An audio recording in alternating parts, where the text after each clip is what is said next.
Welcome to Support Life, a program focusing on current social issues from a life-affirming perspective. I'm Gavin Baulch, and our guest is Lina Li Rosi, who is a funeral director. Lina, welcome. Thank you. Now, I'm really very pleased that you're on the program today because, first of all, we don't often have a chance to talk to funeral directors. And we tend to be a culture that is death-denying. How do you find that comment? I find that comment really true. I speak to quite a lot of people and they don't want to know about death.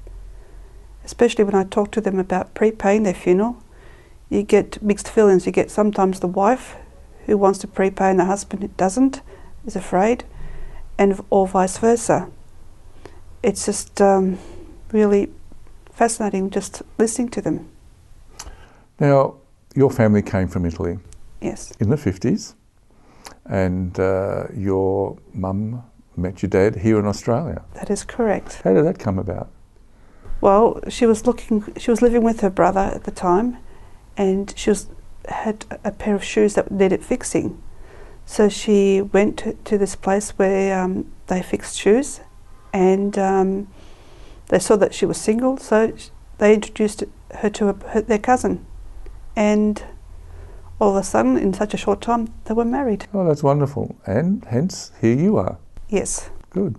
Okay, now, in your early 20s, you were considering going into... An order. An order, okay. It's going to become a nun. Did it have a particular name, the order that you were looking at? I was thinking of either the Carmelites or the Sisters of Nazareth. Yes. And that didn't occur? No. No, okay. But here you are, a funeral director. Yes. All right. How many years have you been in that? I went into it full-time as of 2003. But I was helping out before that because I helped start the company. Oh, okay. So you've got some entrepreneurial DNA there. Probably. Probably. And I would imagine that came from your hard-working father. Maybe. One thing the Italian community have given to the Australian community is, I think, a richness of creativity, hard work, lots of lovely, yummy food. Oh, I love Italian food. And we can thank them for olive oil in particular. Yes. Actually, where my mum comes from, they're well known for their olive oil. Are they? Yes, in Puglia. Oh, and does it go under a particular name, the olive oil? I'm not sure of the name, but I know that they're famous for their olive oil. I mean, I'm even known to tear off a piece of good crunchy bread and dip it into a saucer of olive oil and just enjoy it. Oh, there's nothing like tomatoes with olive oil. As well. So I've come a long way. Yes. All right. Now, you grew up in Richmond? That's correct. And which school did you go to? I went to St Ignatius from kindergarten to grade 6. Then I went to St Euphrasia's in Abbotsford, and then to Vaucluse, and for a year of secretarial work. And then I started work young. Okay, now you did some work with 2 papers. Il Globo, the Italian newspaper. The Italian newspaper, and? Later on I went and Jesuit Publications, Madonna House, where they printed Madonna, Messenger of the Sacred Heart. Yes. And then they went on to doing Eureka and a lot of other magazines. Good. Now, somehow prose writing seems to be in your blood, and that goes back to your mother. Yes, she used to do a lot of prose writing, and she used to love letting me hear it. Okay. Well, you had the experience of hearing what your mother had written, yes. And I have a little poem here by yourself. Yes. And it kind of brings us into something that you're very interested in. And I'm going to confuse our camera operator here for a moment and just pass this across to you. And I'd like you to read it to me. It's a poem from... A baby to their mother. Okay, from a baby who has been aborted to their mother. So would you like to read that, please? Yes. Dear Mummy, I'm looking forward to living a life with you. Please give me this chance to share this life with you. It doesn't matter if it is only you and me, or if we do not have money to live comfortably. As long as we are together, I will be very happy. Please do not say that I'm unwanted or a nuisance. I am valued just as much as you are. Please do not say I'm a mistake. Even mistakes can turn out to be something beautiful. Please do not say that I am not the right gender. I can be just as good, maybe even better. Please do not say that I'm a handful. I may one day prove to be helpful. Please do not say that I'm not perfect. Even though I may be physically or mentally imperfect, I can still be a joy and a hope for you. There will come a day when you will feel lonely. I will be there to keep you company. Please look and see I'm meant to be. I'm a part of you for now and all of eternity. I am a gift, a life, and you will see. You will not regret the choice of having me. Love, your baby. Thank you so much. You're welcome.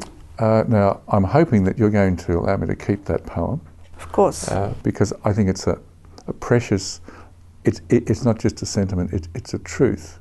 That if the child that we're carrying has been an unexpected announcement, the right to life is precious and should be uppermost in our thinking. Yes. It's just the circumstances sometimes seem overwhelming. Yes. We might, in a few moments, look at some of the experiences you've had when a mother has come and asked you to bury their aborted child. You've been watching Support Life, and we'll be back after the break.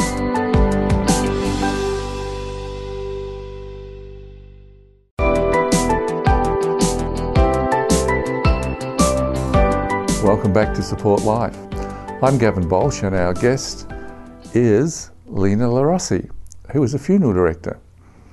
Well, we were just talking about the fact that you actually have the honour and the privilege of burying these young children or fetuses. Yes. The honour is in working with the women and working through some of their pain. Yes. Would you like to tell us about that? A lot of them are in a lot of pain because they've lost a child, even if it is aborted at times, because sometimes the decision is not because they don't want the child, but there's a problem either with the child or with their health. And there's a lot of grieving involved. And at times it's also grieving not just for the mother but also for the father. And I try to help them along because it is very, very hard. And I tell them that they will see their baby one day in heaven. And just to talk to them because they can hear them, and to not keep everything in themselves. They need to communicate. They need to talk. They need to feel the love of God and feel the love of each other, and just live their life thinking that one day they will see the child again. Now, there was a film out earlier this year called Heaven is for Real. Yes. What was the vivid moment in that movie that helps you give hope and encouragement to the mothers that you're bearing their child? The hope is that the baby is not dead. The baby is alive. It doesn't matter how, at what stage of pregnancy they're in, they are alive. Colton actually saw his baby sister, but not in the form of a baby, in the form of a little girl. And he had no knowledge of his baby sister. He mentioned to his mother that there was this little girl that looked like his sister, and that she didn't even have a name because the mother did not give it a name. The mother started crying when she realised that the baby was alive, but Colton had actually seen. It was a little girl, and it just brought a lot of tears and a lot of healing. Healing comes about when a mother knows that the baby is just no more, that the baby is still alive, and they'll get to meet the baby when the time comes. One of the great joys of the Christian faith is the hope that we have, that everything's redeemable. That's right. Everything's forgivable. Yes. If we are open and honest about that. That is right. So as a funeral director, you have this great honour and privilege to talk to those who are grieving. Yes, it is a privilege, because you see the pain, and there's also laughter at times, because you give them hope and you feel good about giving them hope. It makes life real. Sometimes I face with my own mortality, and it can be scary. But I believe that there is hope in the future, and that life does not end. It's just changed. It just becomes better and more beautiful. But we can't see the square. We're always looking inside the square, but we have to see outside the square. Yes, we do. We have to just experience something outside the box of what we call the normal mundane existence. Yes. You were driving home one night in your car, and you saw, caught between, on a major highway on the Meridian Strip, there was a person. Yes. Tell us that little story. Well, I saw this lady, she obviously had fallen and couldn't get up again. She was not elderly, but she was getting on in age and had difficulty. So I stopped in the middle of the road and got out and helped her out. And I put her in my car and brought her to where she needed to go. And she was so grateful. And I could see the love that she had for what I'd done for her. And it really made me feel special. It made me feel good. Not because I helped her, but because I felt the love of God. I felt God's presence in that incident. I think sometimes we don't talk about the little experiences we have in life. No. And it's just a minute here or 2 minutes there, and there is something that we can't explain, but a joy deep within, and that somehow we just know intuitively that God exists. Yes. And that the love of God was present. Mm. And that showed in her eyes as well, you were saying. Yes. I felt grateful that my action wasn't in vain. It was really meaningful. Now, there was a long period of time in your life where the abortion issue just sort of wasn't there. It wasn't in your thinking. Mm. What changed that? Stories that I've heard. I remember once reading about a singer. I don't remember her name. It was that long ago. And she had an abortion. I think she was about 6 months pregnant. It was a bit towards the end. And she had a saline abortion. And when she had this abortion, she really felt the baby thrashing inside her body. And she felt, after it was all over, she felt empty and sad. She realised she did the wrong thing, but it was too late. And she's always cried over a baby, and she didn't want others to make the same mistake. So whenever she goes on for a concert, before she even starts, she tells the people that she had an abortion and how sad and horrible she felt, and for them not to make the same mistake, that it isn't actually a baby. Well, thank you for sharing that. And we'll talk more about that experience after the break. You're watching Support Life, yes, and we'll be back after the break.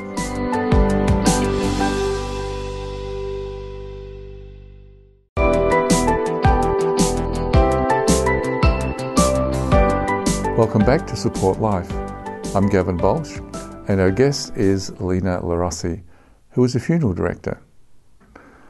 We were touching on the fact that you have this wonderful opportunity to engage with the women, with the families, at this tragic time, death. Yes. And in your desire to offer help and support, expand on the support side of things. The support, I would ring the mother from time to time to see how she's going, and I put myself in her shoes and try to understand things from her perspective. And they get a lot of comfort from my interaction in listening to what I say to them, and the phone calls. They really do appreciate it. You were saying that one night you were listening to an interview on radio. What was that story? It was very interesting. Yes, it was about a woman who rings up a talkback show, and she was talking about a man having to forced to be watching his wife get raped, and his wife gets pregnant from this rape, and her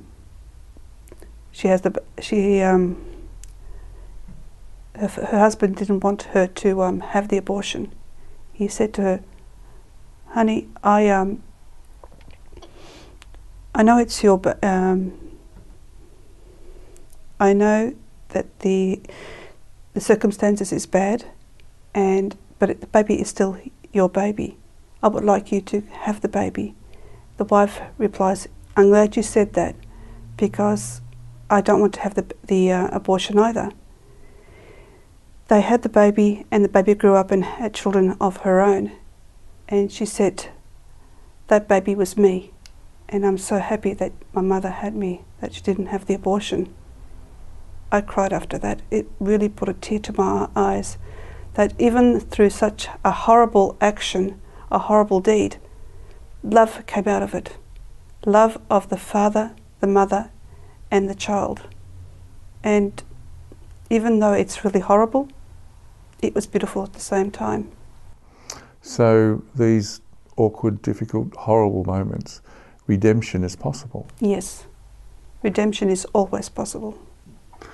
I think we need to hear more and talk to one another about what redemption looks like. These sort of words that might be old-fashioned and we leave hanging in a closet somewhere.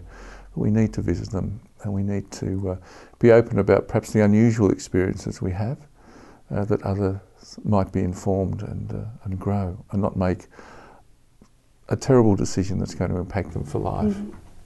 Coming back to post-abortion trauma, again, how have you been able to speak into that?